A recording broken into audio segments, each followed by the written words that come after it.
Pourquoi ce positionnement-là? Lorsqu'on sait que généralement, lorsque les gens entreprennent, tout le monde veut être Moïse, mais très peu veulent être Aaron qui soutient Moïse. Quoi, ce positionnement-là, d'où ça vient en fait, ce choix d'être plutôt à côté du visionnaire, comme l'aide du visionnaire et pas être celui qui est au final au centre des projecteurs. Et j'ai pas peur de le dire parce que je pense que ça parlera à quelqu'un. Il devait me faire passer par cette étape-là dans le business pour que je devienne la Aaron de mon mari. En très longtemps, spirituellement et aussi dans le couple, j'avais tendance à prendre le bâton. Et c'était pas ma place. Le Seigneur voulait que ce soit mon mari qui prenne le bâton. Mais voulant bien faire, c'était plutôt moi qui le prenais. Et le Seigneur m'a fait comprendre qu'il me voulait là. Là, comme tu es pragmatique, disons que on va donner 3 clés en fait pour quelqu'un qui va se lancer. Fais ton business plan et ton étude de marché, premièrement, et prie en le faisant. Parce que le Seigneur va te donner cette vision si tu te positionnes là. Le deuxième point, c'est que dans ton business plan, si tu fais un vrai business plan, tu vas devoir parler argent.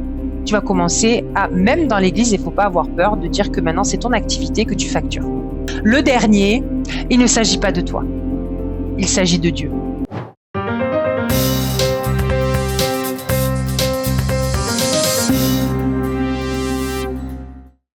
Encore une fois de plus, merci à toi Aurélie de t'être rendue disponible pour ce nouvel épisode du podcast Kingdom Business. Ce podcast qui veut mettre des entrepreneurs chrétiens, ceux qui ont choisi d'obéir au Seigneur, qui ont choisi de regarder leur business, du moins le business que Dieu leur a confié, comme un appel à part entière et un appel d'obéissance, mais un appel à marquer le territoire que le Seigneur leur a confié. Donc, merci à toi Aurélie de t'être rendue disponible pour cet échange pendant lequel nous allons certainement édifier un entrepreneur qui va nous écouter et qui aussi est en quête d'obéissance, mais également peut-être en train de chercher sa voie et de savoir comment conjuguer son business avec sa foi. Alors, je te donnerai déjà la parole pour que tu puisses toi-même déjà te présenter. Comment tu te présentes aujourd'hui, qui tu es, Aurélie? Je suis avant tout disciple de Christ, je dirais, comme nous le sommes tous, toutes et tous, épouse d'un magnifique mari, mère de 3 enfants, parce que c'est l'ordre en tout cas des priorités que Dieu a mis dans mon cœur. Et je suis également chef d'entreprise, donc j'ai une agence d'assistance virtuelle, ou voilà, en tout cas freelance chrétien, où nous sommes les Aarons des Moïse, entrepreneurs chrétiens. Donc vraiment, on les aide à tenir le bras levé et on ne tient pas le bâton. Le bâton, c'est le visionnaire qui le tient, mais on le soutient. Voilà, on lui met une pierre aussi en dessous pour qu'il s'assoie et qu'il soit en repos et pour qu'il puisse accomplir sa mission entrepreneuriale qui n'est pas une petite mission. Et en même temps, nous avons développé une ferme agro-pastorale avec mon mari. Mais on y viendra après, je pense, à Lomé, en Afrique de l'Ouest. Okay. Donc voilà, c'est un peu ça, je dirais, qui je suis de manière très brève. D'accord. Là, je vais rester un peu sur ta présentation. Lorsque tu présentes un peu ton activité justement d'assistante virtuelle et que tu l'images avec cette image d'Aaron qui est aux côtés de Moïse, pourquoi ce positionnement-là? Pourquoi, lorsqu'on sait que généralement, lorsque les gens entreprennent, ils veulent être Moïse. Tout le monde veut être Moïse, mais très peu veulent être Aaron qui soutient Moïse. Pourquoi ce positionnement-là, d'où ça vient en fait, ce choix d'être plutôt à côté du visionnaire, comme l'aide du visionnaire et pas être celui qui est au final au centre de toutes des projecteurs? Alors moi, je pense que de par ma taille et ma personnalité, je fais 1m85, je suis de toute façon très visible, très audible, et je pense que le Seigneur me faisait aussi passer par cette étape où, et j'ai pas peur de le dire parce que je pense que ça parlera à quelqu'un, il devait me faire passer par cette étape-là dans le business pour que je devienne la Aaron de mon mari. En très longtemps, spirituellement et aussi dans le couple, j'avais tendance à prendre le bâton et c'était pas ma place. Alors c'est spirituel, hein, c'était pas une histoire, je travaillais pas, donc c'est pas une histoire d'être la chef de famille ni rien, mais dans mes décisions, dans l'éducation, dans la spiritualité, le Seigneur voulait que ce soit mon mari qui prenne le bâton, mais voulant bien faire, c'était plutôt moi qui le prenais. Et donc il m'a fait passer par ce chemin qui m'a permis de me découvrir, qu'est l'entrepreneuriat. Et la vision était très claire, tu vas être assistante virtuelle, et de suite le positionnement chrétien est devenu une évidence pour moi parce que j'ai essayé de communiquer sans mettre Dieu au centre, je n'y arrivais pas. Et le Seigneur m'a fait comprendre qu'il me voulait là parce que c'est là où on a besoin de toi, on a besoin de personnes qui ont une assistante. C'est pas seulement quelqu'un qui va remplir des tâches administratives ou digitales ou de communication ou de marketing. C'est aussi une sentinelle. C'est aussi quelqu'un qui va être une gardienne, qui va être une intercesseuse. Et les chrétiens en ont besoin. Donc du coup, ça a été une obéissance. Au début, je savais pas trop ce que je faisais, pour être honnête. Même mon mari était très dubitatif. Mais pourquoi tu te positionnes avec les chrétiens? C'est quand même assez osé comme positionnement. Est-ce que tu penses que on sait très bien aussi que dans le milieu chrétien, il y a un fort esprit de gratuité. C'était pas un pari gagné, hein. De se dire est-ce que tu vas gagner de l'argent ou pas, hein. Et en fait, je me suis dit j'y vais. Hein. Moi, j'obéis à mon grand Dieu. Ce Dieu-là, il peut tout. Et s'il me dit de me mettre là, en plus j'étais à l'aise, j'étais en paix de communiquer comme ça et de me positionner comme ça, et je n'ai jamais manqué de clients. Donc voilà, donc pour répondre à la question, je pense que c'était une préparation pour la venue aussi à Lomé, dans la ferme. Voilà. Je devais rester à ma place et rester à ma place de Aaron, parce que c'est là où je suis très forte. Tu sais, dans la vie, il y a le visionnaire. Et le visionnaire, il voit tellement loin qu'il n'est pas capable de faire la tâche du lendemain, n'est-ce pas? On se comprend. Et du coup, moi, je suis celle qui fait toutes les tâches. Je remets jamais. Je fais toutes les tâches. Je suis très organisée. J'ai mon année qui est planifiée, et l'avoir mis au service pendant 3 ans, 4 ans avant de venir ici, auprès d'entrepreneurs qui étaient de grands visionnaires, ça m'a permis aussi de comprendre mon mari visionnaire et d'être son soutien plutôt que le frein au final. Wow. Je rebondis sur plusieurs éléments que tu évoques. Justement, déjà, le positionnement, quelque chose qui est très important, ça, connaître sa place, savoir que voici là où Dieu m'attend. Je pense que ça, c'est une problématique qui est au cœur de tout engin. Je veux dire qu'on soit chrétien ou pas, une fois qu'on entreprend, ou même dans la vie en général, connaître son positionnement là où on doit être, je pense que c'est quelque chose de très important. D'ailleurs, je pense que j'étais découverte justement sur LinkedIn, et à l'époque, je disais déjà, waouh, elle a fait le pari justement de se positionner en tant que chrétienne. Parce que je me rappelle les premières publications que j'ai vues quand je t'ai rencontré sur LinkedIn, je me suis dit, voilà, elle quand même, ça c'est clair, c'est assumé.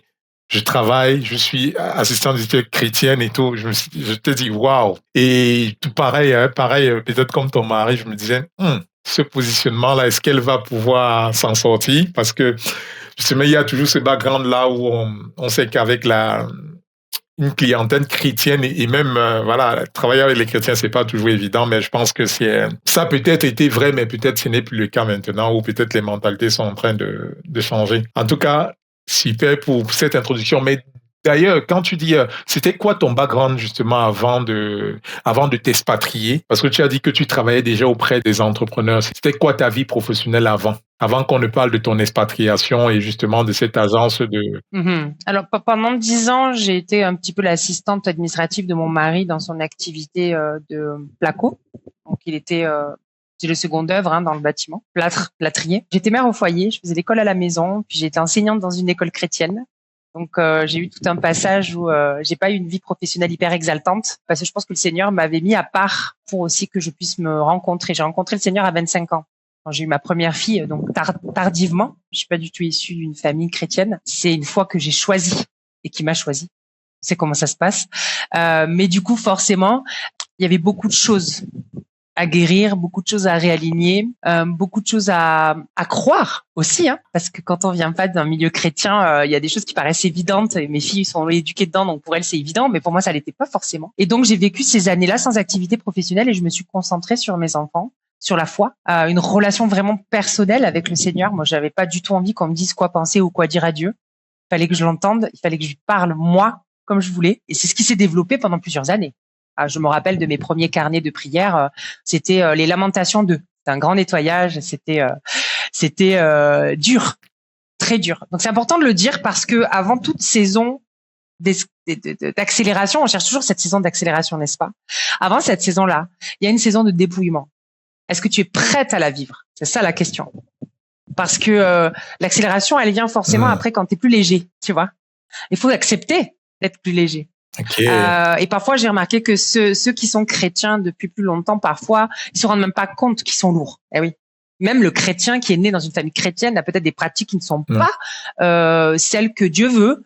Et il faut prendre ce temps, je pense, de pause. Donc, j'ai pas eu d'activité professionnelle hyper exaltante, je dirais. J'étais investisseuse en capital humain, je dirais. Donc, j'ai éduqué mes enfants, n'est-ce pas? Et Wow. ensuite, voilà, et alors là, j'ai vécu les meilleures années de ma vie vraiment. C'était un choix. Et puis après, j'ai été professeure à l'école chrétienne de mon église. Je suis arrivée dans cette église, ils en cherchaient une. Bon, je sais que j'ai été positionnée là parce que le Seigneur le voulait. Voilà, je me suis vraiment épanouie. J'ai continué du coup à enseigner mes enfants. Et puis j'ai développé mon agence à ce moment-là. C'était au début un petit complément de revenu. Je voulais soutenir mon mari financièrement parce qu'on avait quand même cette ferme déjà dans la tête. Et puis en fait, l'agence a très vite dépassé mon salaire et à un moment donné, il fallait que je me concentre pleinement là-dessus parce que c'était plus qu'une activité secondaire, c'est un appel. OK. Si je comprends bien, ça veut dire que l'agence commence quand vous êtes encore en France, avant l'expatriation, c'est ça? Oui, 3 ans après, 3 ans avant, 3 ans à peu près. OK. Donc, ça démarre et au final, comment on arrive dans l'expatriation? Si les choses se passent bien, Alors l'expatriation à Lomé, je dirais que ça a commencé bien avant que je fonde même mon agence. Disons que l'agence a été un catalyseur. Mais je le savais pas au début. Au début, vous savez, avec Dieu, avant même d'être positionné là où il veut, et puis je suis même pas encore là où il veut que je sois en fait en soi. Je suis toujours en chemin, on l'est tous. Mais avant qu'on soit là où on doit, où je témoigne aujourd'hui, en fait, c'est que des petites obéissances. Et il te fait voir juste les 1 mètre avant tes pieds. Il te fait pas voir toute la montagne à escalader, tu vois, parce que sinon tu vas pas le faire. Donc moi, ce que je faisais, j'obéissais sans trop savoir pourquoi. Pourquoi une agence? Quel est le rapport avec la vision que j'avais reçue avant? Quand j'ai commencé à être dans l'école chrétienne, j'ai été dans un séminaire prophétique et puis un monsieur a dit, alors moi, faut voir mon background. Je venais d'une église cessationniste, donc le Saint-Esprit et lui parler, c'était particulier, ça n'existait pas. Donc quand j'arrive dans cette église charismatique, parce que le Seigneur me dit maintenant que tu es assise sur les fondations, l'amour, ma parole, sola scriptura, j'étais enseignée comme ça, tu peux aller dans le charisma, parce que souvent, si tu n'as pas cette assise-là, tu fais un peu n'importe quoi quand on te parle de dons. Et j'avais besoin d'être assise sur les Écritures, d'être stable, tu vois. Et en même temps, après, du coup, non, j'étais sèche, il fallait que je découvre Saint-Esprit et donc là, il dit dans cette assemblée, vous allez fermer les yeux, vous allez demander au Saint-Esprit le cadeau qu'il a pour vous. Alors moi, avec mon background sola scriptura, Cévenol, etc. Bon, il est gentil le monsieur, mais le Seigneur, il a déjà tout donné. Si en plus on doit lui demander encore un cadeau, c'est un peu bizarre. Mais j'ai fermé les yeux et j'ai joué le jeu. On est là, on y va. Et là, j'ai cette vision claire de la ferme. C'est une vision que je peux encore peindre aujourd'hui. Je peux encore le dessiner là. Je sais qu'il y avait 2 baobabs. Je sais exactement et je sais que c'est en Afrique. wow. Je le vois clairement. Il y avait des champs de maïs devant, une grande maison blanche avec un grand. Je peux la redécrire quoi. Et je comprends qu'en fait là, on n'est plus dans la blague. Là où je suis arrivée, je sais qu'il y a quelque chose de grand qui m'attend. Mais du coup, je repars avec ma vision fermement contre mon cœur et je me dis super. J'avais pas encore créé l'agence. J'avais pas encore créé l'agence.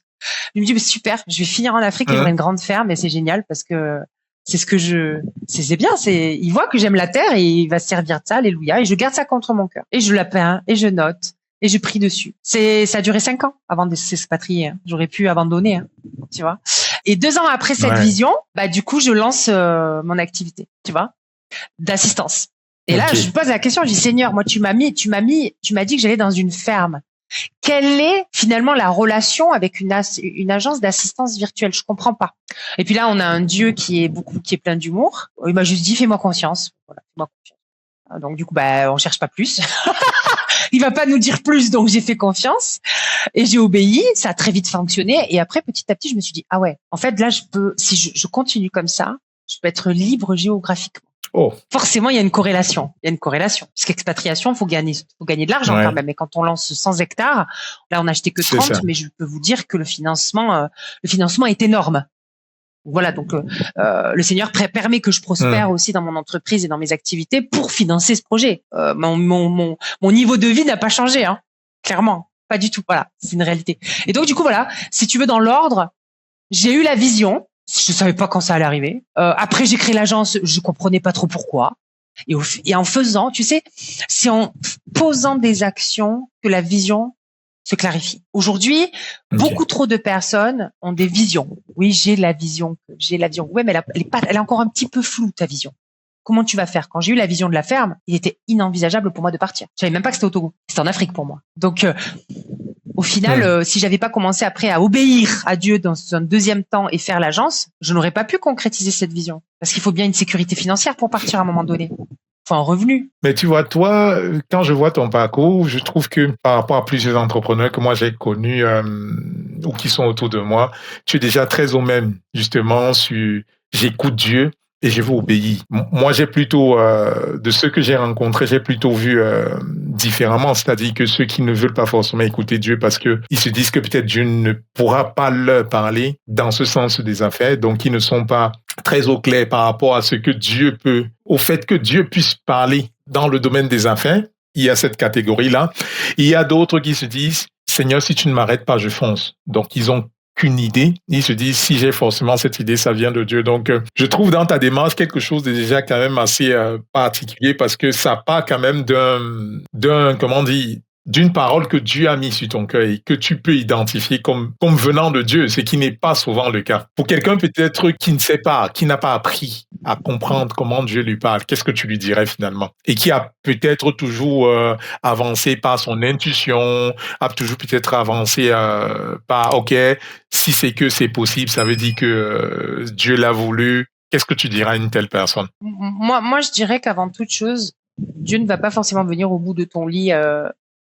Il va pas envoyer un ange pour qu'il te parle et que tu te dises tu vas parler, pas tu vas à gauche et puis après tu tournes à droite. Non, c'est une histoire de conviction. La parole nous dit que ton oui soit oui, que ton non soit non. Tu vois. Elle nous dit aussi la parole que le Seigneur met les projets dans le cœur de l'homme. Donc effectivement, il y a une notion de si j'ai ça dans le cœur, c'est peut-être que Dieu me le met. Maintenant, derrière chaque chose qu'on fait, chaque projet qu'on a dans le cœur, moi j'aimerais inviter chaque entrepreneur et on va se comprendre, se dire quelle est ma motivation première. Est-ce que je veux impacter la société? Est-ce que je veux servir l'autre? Ou est-ce que je veux brasser de l'argent? Parce que là, c'est différent. Dieu peut être derrière, mais si c'est simplement l'argent ta motivation, tu te trompes de combat. Dieu peut te donner bien plus que ce que toi tu calcules là en faisant tes déclarations mensuelles. Il peut te donner bien plus que ça. Si toi, tu restes concentré sur ses affaires à lui. Ses affaires, c'est quoi? Servir, impacter. Donc en soi, je dirais que dans l'entrepreneuriat, Dieu peut positionner plein de personnes et dans n'importe quel secteur, tu vois. Mais il y a toujours un objectif éternel derrière. Toujours. Il faut pas se dire, je vais me mettre dans le... Et je le vois en Afrique ici. Tout le monde a un business, tu vois. Mais personne n'a de vision. Ouais. Donc, je dirais que tout commence par la vision, en réalité. Et là, tu sondes de la vision. Que tu n'entendes pas Dieu, Dieu parle tantôt d'une manière, tantôt d'une autre, et nous n'y prenons pas garde. Donc, moi, j'ai eu cette vision, oui, je l'ai plus eu de vision de ce style-là dans mon business, et j'ai fait des mauvais choix aussi. Donc c'est une réalité. Je suis pas parfaite. J'ai été dans des choses où j'ai été attirée par le faste et pas parce que Dieu me mettait là. Et la paix m'a quitté. Le seul indicateur que tu dois avoir dans ton cœur et dans ton âme, c'est la paix. Et là, ça vient de Dieu. Ouais. Et une vraie paix, pas une paix futile, superficielle. Une vraie paix où là tu te dis tout le monde me dit que je suis fou mais moi je suis paisible. Ça c'est Dieu. C'est tout ce que je donnerais comme conseil. Amen. Et tu fais ce qui te met dans le cœur, tu le fais. Prends des chrétiens comme cible. Oh là là, tu es folle. Oui, mais j'ai la paix. Oh, tu vas aller en Afrique faire une ferme. Oh là là, t'es folle. Oui, mais j'ai la paix. Et puis voilà. C'est tout. Là, tu as mis le point aussi sur deux autres choses très intéressantes et sur lesquelles je voulais qu'on embraye. Lorsque tu dis beaucoup entreprennent mais n'ont pas de vision. Ça me parle énormément. Mais au final, disons que quelqu'un qui entreprend, quels sont pour toi en fait? Parce que c'est vrai, dans certains de tes posts, et je pense récents, tu as parlé de ça. Tu as dit que souvent, tu dis l'onction ne remplace pas la structure. Alors, là, tu parlais plus de structuration. Donc, concrètement, lorsque tu publies dans ce sens-là, concrètement, quelles sont pour toi les premières étapes qu'un entrepreneur, chrétien ou pas, devrait poser en fait pour rendre son business solide en fait, pour ne pas non plus sensible au Saint-Esprit, mais également solide dans sa concrétisation, c'est-à-dire que je pense que Dieu m'a parlé, je pense Je vois où tu vas en venir. Moi, Dieu m'a dit de lancer le business, mais alors faut voir les nuits blanches que j'ai passées. C'est pas lui qui m'a donné la stratégie d'entreprise. Ah bah si, il me l'a donné, mais je veux dire, j'ai travaillé pour le poser, j'ai travaillé main dans la main avec lui. Pour moi, quand tu te lances, Dieu va te dire voilà, je te veux dans ça. Maintenant, tu vas essayer de sonder. Qu'est-ce que tu dois faire? Comment te positionner? La position, c'est lui. Ensuite, j'ai fait des recherches. J'ai établi mon business plan, le B.A.B.A. J'ai établi mon mode de fonctionnement. J'ai fait des forfaits. d'heures. Donc j'ai vu combien je pouvais être rentable, combien de clients je travaillais à l'époque. Donc j'ai calculé aussi combien de clients je pouvais avoir par mois sans être dépassé et en faisant toujours du bon travail, parce que ça on en parle aussi, les entrepreneurs parfois sont trop gourmands. Ils n'ont aucun recul sur leur bande passante. Ils n'ont aucun recul sur leur réelle productivité. Et donc, ils prennent, mais leur réputation en prend un coup parce que le travail n'est pas excellent. On est dans l'excellence avec Dieu. Donc, j'ai fait ces travails-là. J'ai fait mon site internet. J'ai créé mes réseaux sociaux. Et puis après, je me suis laissé, j'ai prospecté. J'ai parlé avec, dans mes réseaux, de personnes que je me lançais. J'ai eu ma première cliente le premier mois, tout simplement. Et puis après, petit à petit, à chaque mission, j'ai guisé un peu mon positionnement. J'ai guisé mon offre. J'ai été un peu une funambule. Donc, si je devais donner des réponses un petit peu à ceux qui veulent se lancer, sans business plan, sans étude de marché, ne te lance pas. Tu penses avoir une idée, peut-être qu'il y en a 10 qui l'ont eu déjà. Donc, pose-toi, analyse, va chercher des datas. Aujourd'hui, il y a l'intelligence artificielle qui peut concentrer ces données-là. Moi, j'avais pas ça. Donc, j'en ai fait des recherches pour comprendre. Et tout en ayant ces données-là qui ressortent, parce qu'il faut pas que tu laisses le marché te noyer. Il faut que tu te positionnes pour être visible. Moi, je savais qu'il n'y avait pas d'assistante virtuelle chrétienne. Donc, que le Seigneur me le demande, ça avait tout son sens. Parce qu'en faisant mes recherches derrière, j'ai appuyé cette conviction en me disant, mais je vais être hyper niché, en fait. Tu comprends? Quand tu es niché, tu es visible. Tu vois? Et derrière, tu fais ton offre. Et une offre claire se vend très facilement. Qu'est-ce que ton client cherche? Il veut gagner du temps. Pourquoi il gagne pas de temps? Parce qu'il est désorganisé, parce qu'il n'a pas de structure, parce qu'il y a des tâches répétitives qu'il n'a pas automatisées, parce que c'est compliqué. Et qu'est-ce que ça lui prend ce temps-là? Eh ben, c'est le temps de qualité en famille. Le temps avec Dieu. Ok, va taper dans ça. Et du coup, tu es visible, tu réponds à un vrai besoin, tu parles le même langage, et voilà. Donc quand on dit comme ça, oui, elle dit ça a l'air trop facile, mais c'est pas très compliqué en réalité. Sache où tu vas. Dieu t'a positionné là. Définis déjà ton périmètre d'action. Vois comment tu es. J'ai pas eu mon branding que j'ai aujourd'hui tout de suite. Mais mon positionnement n'a jamais changé. Mon nom n'a jamais changé. Donne l'assistance virtuelle avec le logo de la cage coché. C'est venu dans ma tête, je l'ai fait. Je réfléchis pas 10 000 ans. Moi, je vois aujourd'hui des entrepreneurs qui vont rester 10 000 ans à regarder s'ils vont faire ce logo ou mettre cette couleur dans leur mood board. Est-ce que c'est si important que ça au final? Je veux dire, tu peux avoir le meilleur des brandings, si t'as pas de clients, t'as pas de business. Je sais pas si tu vois. Donc, je suis très pragmatique, très lucide, et je me remets continuellement en question. J'ai eu des mauvaises expériences avec des clients. Je me suis toujours remise en question. Je me suis toujours améliorée. Et puis est venu le moment où le Seigneur m'a dit, tu peux plus tout faire toute seule. Parce que j'ai eu un 3e bébé en attendant aussi, pendant mon lancement d'entreprise. Donc j'étais maman. Donc j'ai constitué mon équipe, mon agence, tout simplement. Là aussi, le Seigneur m'a appris à déléguer. Donc moi qui demandais au Moïse, tu sais cette image là où Jétro lui dit ce que tu fais c'est pas bien, faut que tu délègues, qui le disait aux infopreneurs, j'ai dû l'apprendre aussi pour encore mieux l'apprendre. Et oui, et j'ai obéi aussi dans ça. Et c'est mathématique, c'est pas forcément Dieu qui me l'a dit. Une assistante virtuelle, elle a 2 mains, elle a un cerveau. Elle a des saisons de vie. À un moment donné, elle est limitée en termes de capacité pour prendre des clients. Donc, une fois que cette limite-là est atteinte, il y a un chiffre d'affaires qu'elle ne pourra plus dépasser. Si elle veut scaler, il faut forcément qu'elle ait une équipe. C'est pas compliqué. Et aujourd'hui, comment tu t'organises? Maintenant, pour trouver l'équipe, il faut la former. Okay. Alors, j'ai commencé avec une équipe, j'ai formé à l'église. Je sais pas, tu connais Grégory Toussaint? Oui. Alors, du coup, j'ai formé dans son église, j'ai formé plus de 150 jeunes haïtiens. Donc, du coup, je travaillais avec eux. C'est gratuit, la formation. Ça s'est un peu arrêté parce que du coup, il y avait un gros décalage horaire. C'était pas forcément évident. Et puis après, j'ai dit, je suis appelée à Lomé, donc je vais pouvoir travailler avec des personnes sur place. Le Seigneur m'avait mis à cœur, tu sais, tu peux amener une vraie dynamique avec des personnes qui se croient mal nées. Alors qu'aujourd'hui, avec Internet et la technique, en fait, on s'en fout un peu de là où tu es né, à partir du moment où tu as les compétences. Donc, c'est ce que j'amène aussi. Je travaille pas avec des personnes qui sont basées en France. Je les forme et elles vont faire leurs activités toutes seules. C'est pas un souci. Mais je travaille plus avec les Togolais. J'avais fait Haïti aussi avant, mais un peu Madagascar. Et je les forme en continu. Et je travaille. J'ai pas de bureau. Ils travaillent aussi à leur rythme. On a des points tous les jours, des sessions de prière. Moi, je pense que pour avoir une bonne équipe, il faut toujours la former en continu, Aujourd'hui, tu ne peux pas te dire assistante virtuelle et juste trier des mails.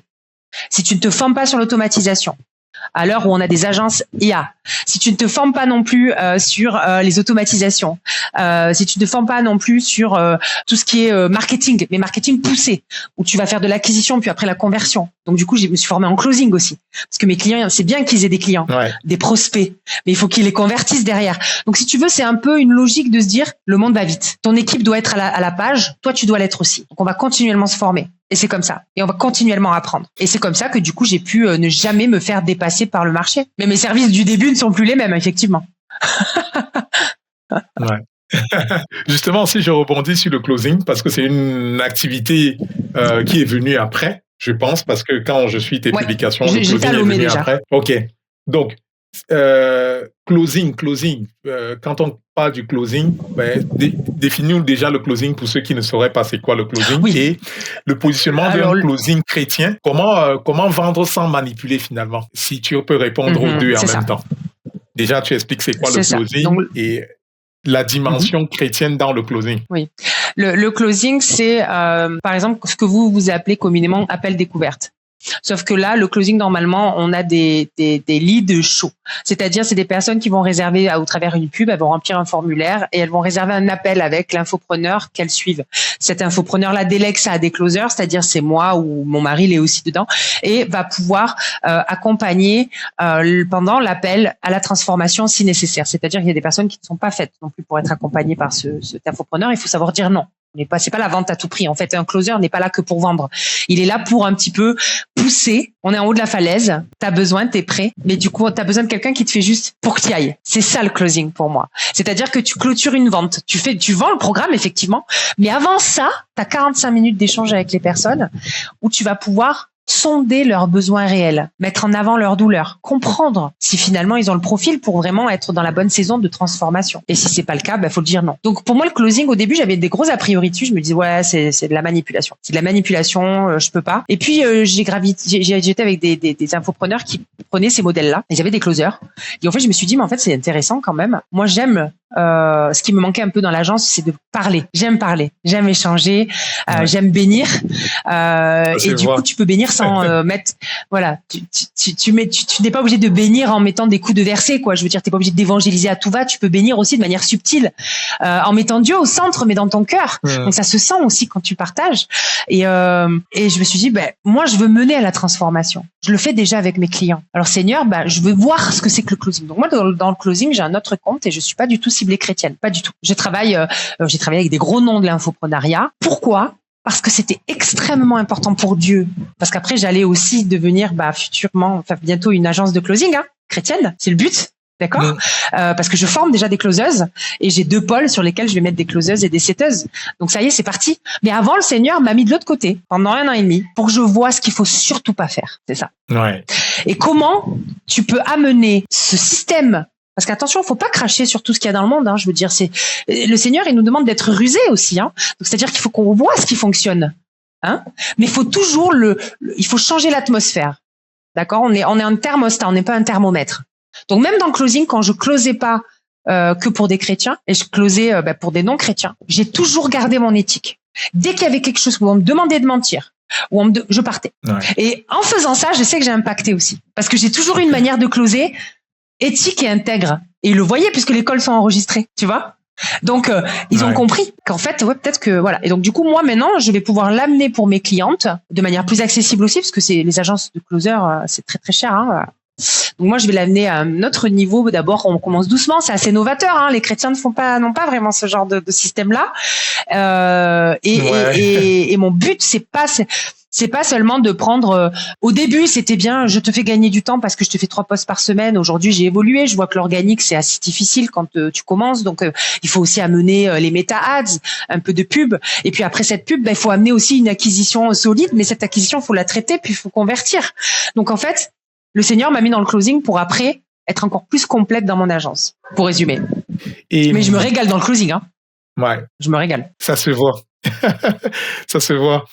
Avec ton aisance à parler, à expliquer, je pense que ça ne m'étonnerait pas justement que ce soit une activité justement dans laquelle tu excelles et tu prends assez de plaisir. Pour recruter finalement, que ce soit tes collaborateurs, les personnes avec qui tu vas travailler, ou alors est-ce que tu as détecté en fait, toi au niveau du recrutement, quels sont les critères qui vont t'intéresser lorsque tu vas recruter quelqu'un, ou même lorsque tu vas accepter un client, parce que on peut parler du recrutement lorsque c'est peut-être quelqu'un qui va travailler étroitement avec toi, mais ça peut être également même un client avec lequel tu vas accepter de travailler, parce que en activité d'agence, on est assez proche du client pour lui apporter le bon conseil, pour pouvoir l'accompagner au mieux. Vraiment. finalement, quels sont peut-être les petits tips que tu as vus comme ça dans cette activité de recrutement là, en fait, dans cette partie du recrutement? Moi, je dirais que l'homme regarde à ce qui brille et Dieu regarde au cœur. Donc moi, j'essaye toujours de voir si les valeurs, on est raccord. Voir aussi si y a des petits conseils, il y a des red flags qu'il faut vraiment prendre en compte, c'est-à-dire la personne qui a une manière de te parler où il y a vraiment clairement un rapport de subordination. Alors moi, je ne travaille pas avec toi. Okay. Soit tu me fais suffisamment confiance pour qu'on travaille ensemble et ça se passe bien, et tu prends aussi un petit peu mes conseils, parce que je suis pas juste une exécutante. Si tu as besoin d'une exécutante, tu peux trouver moins cher, bien moins cher. Et je le dis comme ça, avec beaucoup d'aisance, beaucoup d'amour, et voilà, et ça s'arrête là. Ou alors du coup, et souvent je les pousse un petit peu aussi dans leur. J'ai constamment des réalignements parce qu'il y a souvent des personnes qui pensent qu'une assistante on peut tout lui donner, mais non, il y a un champ de mission bien défini, donc voilà. Donc je dirais ça, c'est déjà le rapport de subordination et la manière de te traiter. Pour moi, c'est un red flag, et moi ça peut mettre fin à une collaboration. Moi, j'ai déjà signé un contrat, encaissé l'argent. On m'a écrit un mail, j'ai remboursé et j'ai fait un avenant comme quoi c'était terminé le contrat. Parce que j'ai compris que dans le mail, c'est pas l'esprit de Dieu qu'il y a là. Donc j'ai réécrit un mail en expliquant par point, elle était désolée, etc. J'ai dit oui, mais moi je vais pas passer mes semaines à te dire ce qui peut être fait ou pas fait. Soit ça match, soit ça match pas. On est des adultes, donc voilà. Donc j'ai toujours eu ce profil-là. C'est Dieu qui donne. Donc s'il me dit non, il me dit non. Il y a pas de souci. Donc pour le travail, c'est ça. C'est le rapport de subordination, le ton employé, le non-paiement. Moi, j'ai mes abonnements, enfin mes forfaits sont toujours payés en avance. Tu payes pas un mois, je peux comprendre. Le deuxième mois, je te fais pas de forfait. Je veux dire, à un moment donné, on n'est pas bénévole non plus. Voilà. Et je comprends qu'il y ait des réalités. Mais alors moi, j'ai aucun problème à ce niveau-là parce qu'à un moment donné, derrière, il y a une grosse vision. Donc je peux pas me permettre de perdre du temps ni de l'argent. Voilà. Donc ça peut trancher avec le côté supra-spirituel du début, mais non. Moi, je suis autant factuel et pragmatique que spirituel. Et l'un n'empêche pas l'autre. J'ai j'ai la tête dans les cieux, mais j'ai les pieds sur terre. Qu'à un moment donné, faut avancer. Et donc les non-paiements. Mais juste... oui, dis-moi. Vas-y, dis-moi. Non, vas-y. Le rapport de subordination. Si on parle mal de mon équipe et si on parle mal à mon équipe, je recadre une fois, deux fois, la troisième fois j'arrête. Voilà. Et en fait, je pense honnêtement que beaucoup d'entrepreneurs ne mettent pas de cadre dans leur collaboration, que ce soit avec l'équipe ou que ce soit avec le client. Il faut toujours, pour l'équipe, au minimum une fiche de poste. Quand tu donnes une mission, elle sait ce qu'elle doit faire. Si jamais tu rajoutes du travail, tu rajoutes des heures. C'est pas compliqué. C'est pas, tu la charges pas comme un âne, ta collaboratrice ou ton collaborateur. Tu dois être juste et droit, éthique. D'accord? Ouais. Le client, c'est pareil. Tu peux lui faire des petits cadeaux parce que c'est quand même sympa. Moi, je fais toujours 1 heure avec mes clients par mois. Maintenant, tu me demandes des tâches qui n'étaient pas prévues, je facture. Il y a rien de compliqué. C'est très clair. C'est très limpide. Donc, même lui, le client est rassuré quelque part. Parce qu'il sait où il va. Il y a pas de problème. Voilà. Il y a pas de surprise. Il y a pas de, et si je sais faire, je dis non. Si je dis oui. Si je sais pas faire, je dis non. J'ai aucun problème. En fait, je pense que, il y a pas vraiment de mauvais collaborateurs. Il n'y a pas vraiment de mauvaise équipe, il y a qu'un mauvais leader. Je suis désolée, ça va pas plaire ce que je dis, mais c'est la réalité. Wow. Et je me remets toujours en question moi quand il y a quelque chose qui va pas. C'est pas fort. Il faut arrêter en tant que chrétien de se victimiser et de penser que c'est toujours celui de non, mais en fait, il était comme ça. Oui. Non. Et toi, comment tu as été durant ce partenariat? Qu'est-ce que tu as fait? Qu'est-ce que tu n'as pas fait? Donc, si je devais donner un conseil finalement, observer certains red flags, mais surtout se dire est-ce que je suis le bon leader? Parlons un peu d'argent finalement, parce que je pense que l'un des et peut-être toi, encore plus que moi, tu as bien pu le constater, c'est que les chrétiens ne sont pas très à l'aise lorsqu'il s'agit de parler d'argent. Ce qui fait que même beaucoup de business qui vont se lancer, de chrétiens qui vont se lancer, même si le positionnement n'est pas chrétien, il y a une cristallisation, on sent qu'il y a un rapport à l'argent, il y a un malaise autour de l'argent, qui fait que soit on n'ose pas, soit quelque chose qui était bien parti pour être un business devient finalement une association ou une œuvre caritative. Qu'est-ce que tu peux dire au sujet de l'argent dans le business? Que ce soit même pour ceux qui sont déjà, parce qu'il y a beaucoup de business de chrétiens qui ne décollent pas à cause du malaise et du mauvais rapport à l'argent. Moi, je dirais déjà, essayer de débusquer l'esprit de pauvreté. Moi, j'ai collaboré avec lui pendant beaucoup d'années. Donc, je sais très bien ce qui te susurre à l'oreille. Dieu ne veut pas que tu sois pauvre. Premièrement, dans ton cœur, déjà. Mais en plus de ça, matériellement, quand tu regardes Abraham, mais il était milliardaire. Je sais pas, est-ce que vous vous rendez compte un petit peu de la richesse des personnages de la Bible? Je pense que vous vous rendez pas compte. Enfin, je veux dire, quand tu es, et je suis pas là à prôner la prospérité, tout ça, là, moi, c'est pas mon truc. Pour moi, c'est Dieu qui te fait prospérer pour que son royaume prospère. Avoir une Lamborghini, ça m'aidera à rien du tout, moi, personnellement. Voilà, après, si tu veux une Lamborghini, parce que c'est utile dans ta mission, pourquoi pas, mais moi, c'est pas mon truc. Donc, du coup, je pense qu'il y a, demande-toi pourquoi t'as cet esprit de pauvreté, pourquoi t'as du mal à facturer, pourquoi t'as peur de l'argent, pourquoi tu juges ceux qui réussissent. Est-ce que c'est parce que toi, t'es pas au clair avec l'argent et que tu sais que si tu vas en avoir, tu vas faire n'importe quoi? C'est ça que je te donnerais comme conseil. Parce que moi, quand j'ai débusqué cet esprit de pauvreté, c'est parce qu'effectivement, le Seigneur savait que si à ce moment-là, il me donnait beaucoup d'argent, mais alors j'allais surtout pas finir à Lomé avec une ferme de 30 hectares. Ouais. Oui, c'est ça aussi. Et puis quand il a vu que finalement mon compte il grossissait et que je m'achetais toujours mes habits en friperie, je suis très honnête, moi je suis la Bill Gates des assistantes. Je m'habille en friperie, j'avais mon potager. Là que je pense que le Seigneur a commencé à dire ok, on va passer du vélo à la voiture maintenant. Elle a l'âge spirituellement. Donc c'est ça. Posez-vous des questions. Pourquoi est-ce que vous avez ce problème avec l'argent? Il est où le problème? Votre travail, c'est un travail de qualité. À partir du moment où c'est de la qualité, facturez. Assurez-vous que ce soit de la qualité. Facturez. N'ayez pas peur d'avoir des factures des fois avec 5 zéros. C'est pas un problème. Le problème, c'est pourquoi vous n'arrivez pas à facturer? Pourquoi vous n'arrivez pas non plus à envisager cet Eldorado de l'entrepreneuriat chrétien? Qu'est-ce qui vous fait mal? Pourquoi? Est-ce qu'au-delà de l'esprit même de pauvreté, comme tu le précises, est-ce que tu ne penses pas qu'il y a aussi une amplification du syndrome de l'imposteur pour ceux qui démarrent peut-être, qui va venir se dire est-ce que je le mérite? Ce sentiment de se dire est-ce que je le mérite vraiment, ou alors est-ce que je vaux ça? Est-ce que tu ne penses pas qu'il y a aussi un peu de ça qui peut... Là, je parle vraiment pour ceux qui amorcent leur parcours, en fait, entrepreneurial. Est-ce que je peux être honnête? Je peux être honnête? Oui, vas-y. Est-ce que ça va plaire? Je suis pas sûre. Le problème avec l'entrepreneur chrétien qui débute ou pas, il y a trop de jeux dans son histoire. Si Dieu t'a positionné là, on s'en fiche un petit peu de comment tu te sens ou de la confiance que tu as en toi. Lui, il t'a équipé et il a confiance en toi. Donc, si Dieu a confiance en toi, Amen. Tu te tais et t'avances. Moi, je me casse pas la tête, j'ai pas le temps. Après, j'ai mal à la tête si je réfléchis trop, donc je suis très, tu vois. Mais c'est ça. Si le Seigneur, il t'a dit, fais-le. C'est que lui-même, il croit en toi. Donc tu vas faire comme Moïse et puis tu vas dire puis le buisson ardent il va te crier dessus. C'est bon, avance. Tu l'as déjà vu l'histoire. Il t'a mis cette histoire pour te dire fais-moi confiance. Alors vas-y. C'est tout. Ouais. Mais le problème c'est que tu vas dès que tu dis trop ta vie ton regard n'est plus vers au sommet, il est vers tes pieds. Donc t'avances pas. T'as pas de visibilité si tu regardes tes pieds. Tu comprends? Donc à un moment donné, ça c'est l'ego qui te resserre, et c'est de l'ego, c'est rien de plus, c'est ni plus ni moins que de l'ego. Le syndrome d'imposteur, il vient d'où?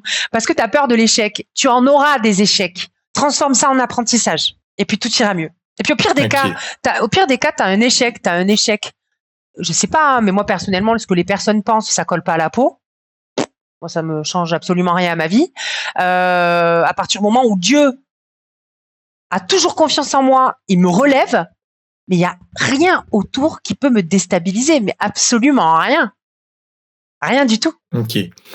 Si, là, comme tu es pragmatique, disons que on va donner 3 clés, en fait, pour quelqu'un qui va se lancer et qui encore hésite et dont ses points de blocage, pas de clarté par rapport à ce qu'il veut faire exactement, peur de facturer soit parce que il a déjà un service qu'il a commencé, qui est même apprécié et qui fait de manière bénévole. Et voilà, tu donnes 3 clés à cette personne-là pour lui permettre de passer de cette étape où ce n'est pas vraiment un business, c'est un service qui est là, qui pourrait être monnayé, mais ça a du mal à décoller, soit parce qu'il y a cette peur-là, soit parce que c'est pas structuré. Qu'est-ce que tu lui dis à cette personne-là? 3 choses concrètes qu'il peut mettre en application pour lui permettre de faire son pas de foi et d'avancer. Fais ton business plan et ton étude de marché, premièrement. Ton service, il est apprécié bénévolement. On apprécie beaucoup de choses bénévolement.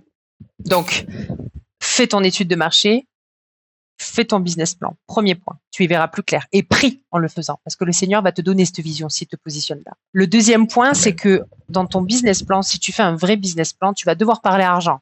Un business plan sans argent n'en est pas un. D'accord? Donc, tu vas déjà commencer à te familiariser avec ce que tu peux valoir et ce que le marché propose et comment tu veux te positionner. Moi, dans l'agence, je suis positionnée plutôt low ticket, pas high ticket, parce que je connais ma cible aussi. Je suis pas chère. Je suis pas chère du tout. Mais, parce que je vise des solopreneurs. Il faut être en cohérence aussi avec qui tu vises. Tu comprends? Ouais. C'est-à-dire, je peux pas aller voir le CAC, j'irais viser des entreprises du CAC 40, je facturerais pas pareil. Et encore quoique. Mais du coup, dans le business model, dans le business plan, tu vas voir ta cible. Qui est-ce que tu vises? Qui est-ce que le Seigneur veut que tu vises? Comment tu vas te positionner? En fait, là, ça va te donner une vraie clarté déjà. Premier point. Ne fais rien sans ça. L'étude de marché va venir normalement se joindre au business plan. C'est-à-dire que tu es obligé de voir comment évolue le marché là où tu te positionnes.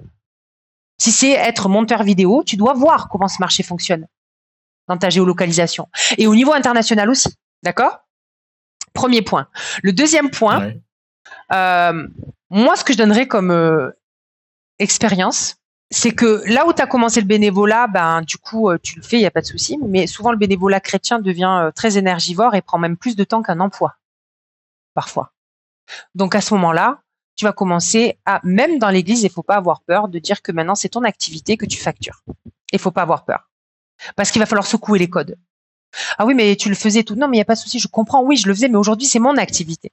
Donc vraiment, je préfère vous dire que voilà, on peut trouver un forfait, je peux vous arranger, mais concrètement, je passe beaucoup de temps dans cette activité-là. Maintenant que j'ai mon activité et que je dois la rentabiliser, je peux plus autant me donner, d'accord? Ouais. Donc commencer à facturer là où tu étais bénévole. Si tu arrives à facturer là où tu étais bénévole, tu factureras partout. Tu factureras partout.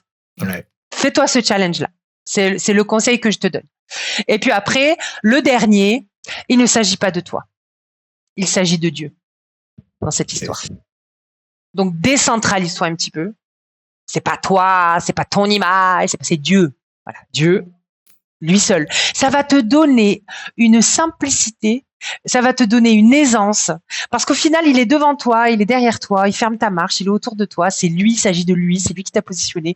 Donc, en fait, au final, ça peut que marcher, et si ça ne réussit pas, c'est lui qui le voulait aussi. D'accord? Donc, décentralise-toi. Attention, hein. Parce que je vois venir aussi les raccourcis faciles. C'est pas parce que ça marche pas, ça vient de Dieu qu'il faut aussi être complètement médiocre dans le truc. Hein. Il faut, voilà, Dieu, il va aussi sois vrai avec Dieu dans ton intimité. C'est-à-dire que si le Seigneur il te dit ça décolle pas parce que là tu fais un service client médiocre, les devis on les attend pendant 2 semaines, ton livrable tu prends du retard. Là, ça doit te remettre en question. C'est pas Dieu qui te ferme les portes, tu les fermes tout seul. Hein. On est d'accord. Ouais. Mais si tu fais tout bien, que tu es clair avec toi et avec Dieu, et que ça ne marche pas, Dieu va te dire pourquoi. Donc, ne te casse pas la tête, quoi. Reste juste simple. Dans une relation d'enfant avec Dieu. Tu es son enfant. Fais-lui confiance. Il va te positionner, il va t'amener là où il veut que tu ailles. Ne lui lâche pas la main. Et dès que tu vas facturer tes premiers milliers d'euros, rends grâce. Ne t'emballe pas. Je vois que ces 3 conseils-là, ça résume même très bien, en fait, au final, tout le parcours. Hein. Je veux dire que tout le parcours de l'entretien, c'est ces 3 éléments-là, finalement, qui sont revenus. Et ça donne même une belle conclusion parce que ça reste cohérent avec tout ce que tu as partagé jusque-là. On se fait un petit quiz, peut-être. Est-ce que tu te souviens, par exemple, d'une anecdote comme ça, peut-être d'un pas de foi, de vraiment quelque chose, d'un avant-après, d'un pas de foi où tu as vraiment vu un avant-après dans ton parcours entrepreneurial ou dans ta marche avec le Seigneur? Est-ce que tu as un petit truc comme ça qui te revient et tu te dis, ah, ce jour-là ou cette situation-là? Alors, le vrai pas de foi ça, avec le Seigneur, c'est quand j'ai quitté l'église cessationniste pour aller dans une église charismatique. Je savais que le Seigneur m'y amenait. C'est difficile de quitter une église dans laquelle on est né spirituellement. C'est difficile et c'est pas compris. Et on reste souvent par habitude et pour pas froisser l'homme. Donc ça a été très dur pour moi de le faire parce que tu quittes une famille.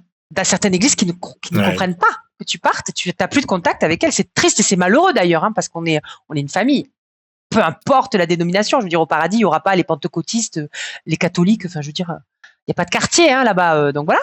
Mais ici, c'est comme ça qu'on fonctionne. Et j'ai vu l'après, parce que c'est là que j'ai eu la vision pour la ferme, c'est là que j'ai lancé mon entreprise et c'est là que c'était parti. Ok. Ça a été le déclencheur. Super. Ma relation avec le Saint-Esprit. Mais l'autre pas de foi, surtout, ça a été quand j'ai décidé de monter mon équipe. Très, très difficile. Très, très difficile ce pas de foi parce que c'est ton bébé, hein, que tu ouvres. Le bébé du Seigneur, mais c'est quand même, il te l'a confié, quoi, hein, ton entreprise. Et en fait, ça a tout changé. Ça a tout changé. Ça a littéralement tout changé. Ah, ça a tout changé. Mais dans les services que je propose, dans ce que je facture. C'était quoi tes craintes? D'avoir des personnes qui ne soient pas aussi exigeants que moi. D'avoir des personnes qui n'étaient pas aussi exigeants et aussi rigoureux que moi. Ouais, je pense que c'est la crainte. Et le Seigneur m'a dit, tu vas les former. Voilà. Mais il m'a dit, tu vas les former. Si t'as pas de process clair, tu n'y arriveras pas. Si tu as des process clairs, tu y arriveras. Et puis, il m'a aussi fait comprendre, à un moment donné, c'est bien de contrôler, mais il faut aussi faire confiance. Équipe-les. Et donne-leur aussi le moyen de s'exprimer, qu'ils soient force de proposition. Par contre, s'ils font n'importe quoi, tu les corriges. Dans l'amour, mais tu les corriges. Je me suis séparée de collaborateurs aussi, soyons honnêtes. Hein. Mais j'ai trouvé les bons et puis en plus, comme je sais que le Seigneur, il me permet d'équiper des personnes pour qu'après eux-mêmes puissent s'envoler de leurs propres ailes, je suis en train de former d'autres aussi parce que je sais que ils sont de passage. Ça aussi, c'est très novateur dans l'entrepreneuriat. Quand tu as quelqu'un avec qui tu travailles et tu es trop content, tu n'as pas envie qu'il parte de ses propres ailes. Mais moi, le Seigneur, il me l'a dit dès le début, tu vas former des Aaron et des Hur, mais ils vont aussi même en former et c'est la multiplication, n'est-ce pas? Donc, faut pas retenir la multiplication. Amen. Faut juste préparer ses arrières. Et dans le même sens, est-ce que tu te souviens, par exemple, on va appeler ça d'un échec, de quelque chose qui t'a vraiment... de quelque chose sur lequel tu as buté et qui t'a vraiment permis de rebondir après coup. Vraiment quelque chose qui était douloureux sur le coup. Et tu as pu te relever et tu as dit, Seigneur, merci pour cette erreur. Et ça t'a permis de voir les choses autrement et de faire les choses autrement. Mais à partir d'une douleur. Oui, j'ai vraiment eu une grosse douleur quand j'ai fait... j'allais faire un gros challenge, j'allais monter le pôle ads, le pôle vente aussi derrière. J'étais très motivée et ça a été un échec oui et non, mais on s'est pas compris forcément avec l'infopreneur. Il y avait, je pense, il y avait pas forcément une pleine confiance. Et moi, j'avais pas bien cadré la mission au début, c'est-à-dire j'avais pas dit le budget, j'avais pas dit les réalités des chiffres, j'avais pas dit tout ça. C'était un peu nouveau. Et du coup, j'ai préféré avorter la mission avec comme un accord avec l'infopreneur pour que justement elle ne soit pas en perte. Mais j'avais travaillé énormément pour cette mission. Et aujourd'hui, même maintenant, je cadre énormément ça et je maîtrise parfaitement les ads et je sais ce que je propose, je sais les chiffres que j'avance. Donc du coup, c'est quasi un service que je fais pour beaucoup là. Hein. Les ads, c'est quelque chose qui est vraiment très demandé. Les pubs, quoi. Voilà. Donc du coup, maintenant que je le cadre vraiment très bien, et j'hésite pas non plus à dire c'est pas quelque chose qui va te convenir. Alors qu'avant, voilà, j'étais dans le zèle de la fougue d'un nouveau service. Mais c'est comme ça, Dieu te préserve aussi, te garde humble face à ce genre soit tu pleures et puis t'arrêtes le service, soit tu le réalignes et puis là tu le fais correctement. Mais tu sais, même avec un échec, avec un infopreneur, même une mission qui se passe pas bien, si tu es transparent, si tu es éthique, si tu es vrai avec l'infopreneur, ça se clôture toujours bien. Cette infopreneuse, elle m'envoie plein de clients. Et pourtant, ça n'a pas été hyper performant ce que j'ai fait. Mais je pense qu'elle a vu la disposition de mon cœur. Moi, j'ai vu le sien. On n'est pas du tout, ça s'est pas fait comme on voulait. J'ai formé sa closeuse. Je la forme encore. Donc, il y a je pense que ça dépend comment tu vois les choses, en fait. Pour moi, c'était pas un échec. J'ai mes torts, elle a ses torts. On est sœurs en Christ. Et même si on n'est peut-être pas fait pour collaborer ensemble sur ces sujets-là, on est partenaires pour l'éternité dans tous les cas, à un moment donné. Donc, autant faire les choses avec éthique et honneur. Voilà, j'ai toujours traité mes clients avec honneur, j'ai toujours traité mes clients avec vérité, authenticité. Et en fait, il n'y en a jamais eu un qui n'était pas content. Hein. Et il y a eu des erreurs, mais je les ai toujours rattrapées. Donc finalement, oui, c'était un gros échec pour moi parce que t'as envie d'aller au bout, hein, t'as passé du temps. Hein, mais j'ai préservé une relation, très important. Et derrière, j'ai réaligné mon offre.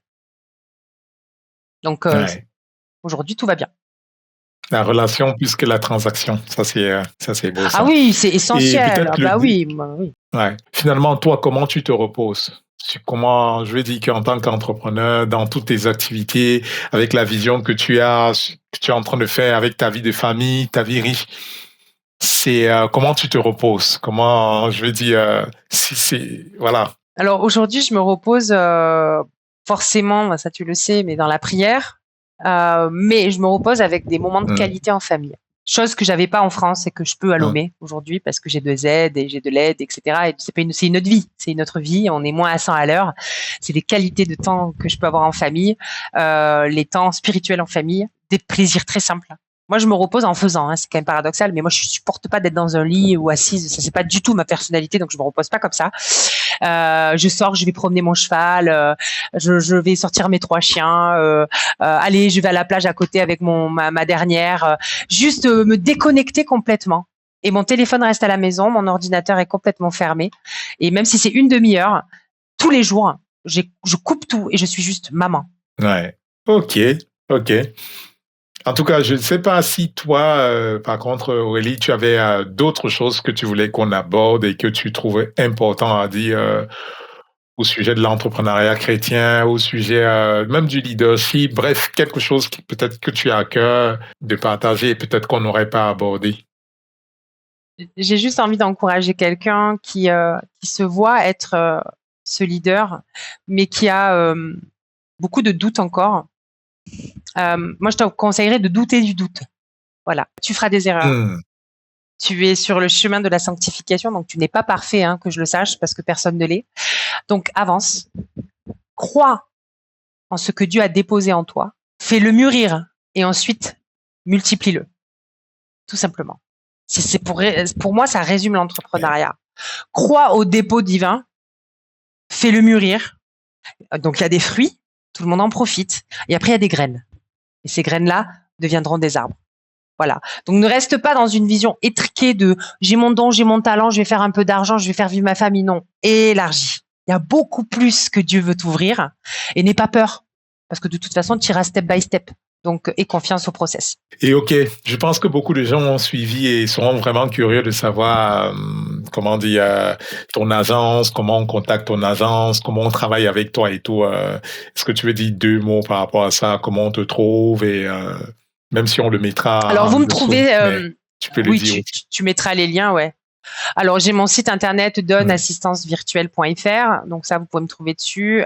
Vous pouvez tout simplement me contacter via les réseaux sociaux. Hein, c'est pareil, Donne Assistance Virtuelle sur Instagram. Et vous allez me trouver également sur LinkedIn. Alors c'est Aurélie de Souza, mais vous allez vite voir agence virtuelle agence d'assistants virtuels chrétiens, donc vous allez me reconnaître. Vous pouvez m'écrire très simplement, hein, c'est ce qu'a fait Géry, je réponds très simplement, même sur Instagram. Vous pouvez m'écrire aussi par mail au niveau de mon site. Et voilà.